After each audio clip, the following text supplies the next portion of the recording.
In the mid-1930s, the British began work on the 1,319 surface and 1,571-ton submerged T-class. As opposed to the smaller S-class already in service, these were a large cruiser type meant for operation in the Far East. As such, they were the ideal subs for the Netherlands. Unfortunately, only one was completed in time to see active service during the war. The second arrived just in time for the war to end. 2 more were transferred post-war. Zwaardvish was started October 13, 1942 as HMS Talent and was completed November 23, 1943 for the Netherlands. Tiger High was started June 12, 1943 as HMS Tarn and was completed March 28, 1945 for the Netherlands. Zeeland was started March 29, 1943 as HMS Tapper and was completed December 30th, 1944. She wasn't loaned to the Netherlands until 1948. Dolphin was started September 30th, 1941 as HMS Taurus and was completed November 3rd, 1942. She also wasn't loaned to the Netherlands until 1948.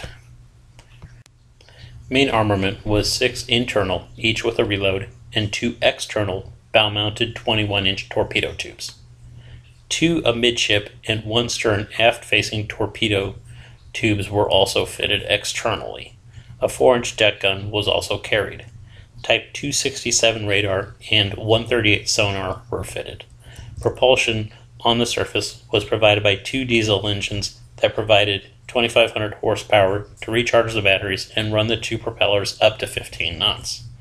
While submerged, they ran on batteries that powered the motors, which provided 1,450 horsepower for a top speed of 9 knots.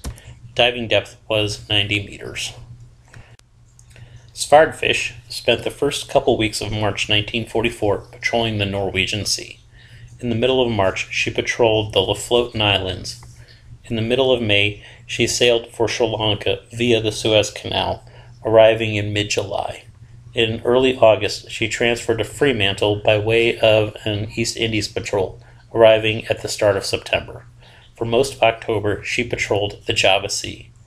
At the beginning of December, she sailed to patrol the South China Sea, but on December 6th, while traveling through the Lombok Strait, she was depth-charged and heavily damaged, sending her back to Australia for repairs.